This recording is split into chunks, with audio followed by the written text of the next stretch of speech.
A briga dos Estados Unidos com o STF escalou bastante nos últimos meses. Na quinta-feira, após uma série de indicações de retaliação por parte dos norte-americanos direcionadas a autoridades estrangeiras, incluindo o ministro Alexandre de Moraes, o Escritório para Assuntos Ocidentais dos Estados Unidos publicou em português que nenhum inimigo da liberdade de expressão dos americanos será perdoado. Eu sei que para muita gente essa história deve estar confusa, então vamos entender quando isso começou. Em agosto de 2024, o ministro Alexandre de Moraes do STF determinou a suspensão da rede social X em todo o Brasil, após a plataforma descumprir ordens judiciais. Moraes é relator do inquérito das fake news e do 8 de janeiro, além de processos relacionados ao assunto. Ao longo do tempo, ele determinou a suspensão de contas de diversos usuários e a remoção de conteúdos, o que o X descumpriu várias vezes. Meses depois, em fevereiro deste ano, essa história ganhou um novo capítulo. O ministro determinou a suspensão do canal no Rumble do blogueiro Alan dos Santos, foragido nos Estados Unidos. E para quem não sabe, o Rumble é uma rede de compartilhamento de vídeos que não usa filtros nem regula o conteúdo publicado, e é usada por alguns criadores e figuras políticas como o presidente Donald Trump. A plataforma resistiu e chegou a entrar com um processo contra Moraes na Justiça dos Estados Unidos.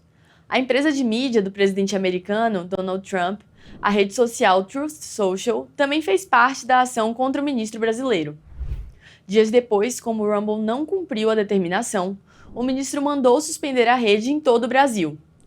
Depois de todo esse tempo de tensão, o secretário de Estado americano Marco Rubio afirmou na semana passada que o país estuda aplicar uma sanção ao ministro Alexandre de Moraes. I want to switch to Brazil, if I may. Mr. Secretary, as you're certainly aware, the alarming human rights decline in Brazil. We've seen pervasive censorship, political persecution targeting the entire opposition, including journalists and ordinary citizens. What they're now doing is an imminent politically motivated imprisonment of former President Bolsonaro.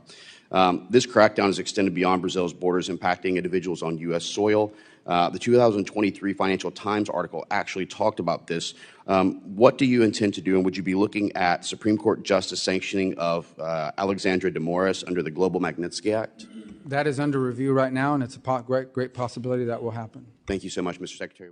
Segundo explicou o cientista político e professor de Relações Internacionais Maurício Santoro, a Lei Magnitsky, que os Estados Unidos analisa aplicar contra o ministro, nunca foi aplicada contra países ou autoridades democráticas. Essa lei é do governo Obama, né? Ela já tem mais de 10 anos, e ela já foi aplicada várias outras vezes, inclusive contra juízes, contra promotores.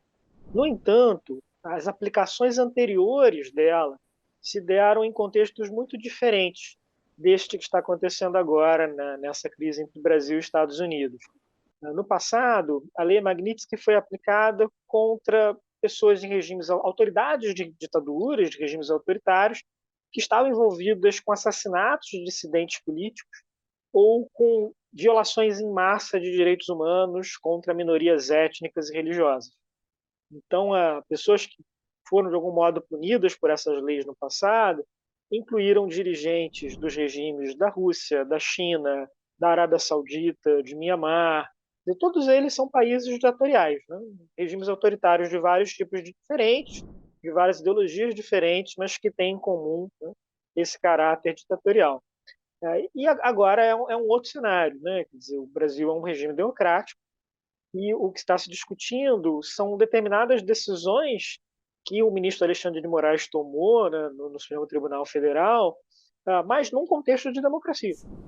Nesta semana, o governo americano anunciou que o país irá restringir o visto de autoridades estrangeiras que supostamente ameaçam a liberdade de expressão de americanos. O observador da Casa Branca e do Pentágono, Fernando Hessel, afirmou ao Metrópolis que a postura dos Estados Unidos demonstra uma politização, já que a restrição aos vistos não precisaria ser anunciada dessa maneira pelo governo americano. Acho que é muita politização, há um barulho muito grande. Agora a gente precisa ver a maneira efetiva, de que maneira isso vai acontecer, operacionalizando não só referente ao Brasil, mas como outros países também. E por que essa briga vem acontecendo?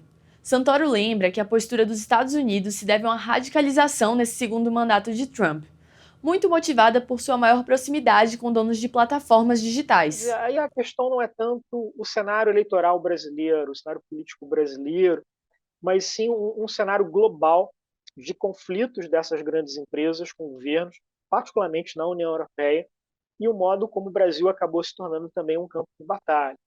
E essas empresas se tornaram muito próximas politicamente do governo Trump, né? Tem até uma imagem muito simbólica da posse dele, em que a gente tem ali praticamente todos os presidentes das grandes empresas de tecnologia, né, na primeira fila, né? O Elon Musk, até alguns dias atrás, era parte do governo, né, chefiando ali uma comissão de organização do funcionalismo público americano.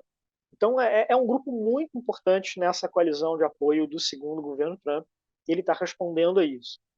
E, em paralelo, existe também um esforço da oposição brasileira, né, sobretudo da família Bolsonaro, em trabalhar com as suas conexões nos Estados Unidos, né, seus aliados no Partido Republicano, para pressionar também o governo Trump por uma decisão nesse sentido.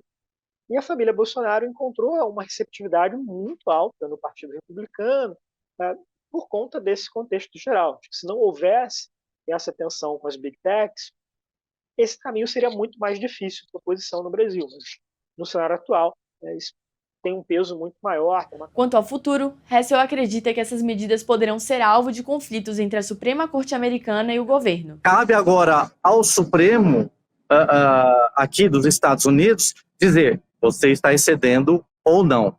Então, vai ser uma grande briga. E por que isso eu estou dizendo? E é certeza que isso vai acontecer. Porque outros casos também, dentro do âmbito imigratório, a justiça americana derrubou algumas intenções do governo americano. Então, ou seja, o que sobra para os Estados Unidos, a efetivação dessa liberdade de imprensa, é o Supremo, é o Judiciário americano. No Brasil, Santoro prevê que a reação não deve ser tão dura, por temor de uma retaliação dos Estados Unidos em outras áreas, como o aumento das tarifas comerciais. Isso criaria um problema entre o governo Lula e o governo Trump, e poderia também acabar gerando um novo ciclo de tensões, de retaliações, também na esfera comercial, por exemplo. Até agora, o que o Brasil recebeu em termos de uma punição de Trump foi um aumento de 10% nas tarifas, o que foi um desfecho muito positivo para o Brasil no contexto atual. 10% foi o mínimo que o Trump colocou. Mas tem um outro país que ele não sancionou, né, foi o caso da Rússia, da Coreia do Norte, mas dos países que ele colocou uma sanção, uma tarifa mais alta, o Brasil saiu muito bem em torno disso. Então, também não é o interesse do governo brasileiro criar uma situação que possa colocar o país, né, numa situação ali mais difícil, em termos das exportações brasileiras, em termos de receber algum tipo de punição. Então, isso vai criar também um dilema para o governo Lula. Claro que o Supremo iria pressionar o presidente a tomar alguma atitude, mas também isso poderia criar uma série de constrangimentos, uma série de problemas, de embaraços para o presidente Lula. Mas até agora, há apenas especulações sobre os nomes dessas autoridades que sofrerão as restrições de vistos. A Embaixada dos Estados Unidos não costuma compartilhar esse tipo de dado e até agora não divulgou quem será afetado. Por aqui, seguimos aguardando novos anúncios. E para seguir os próximos passos dessa história, acompanhe o Metrópolis.com.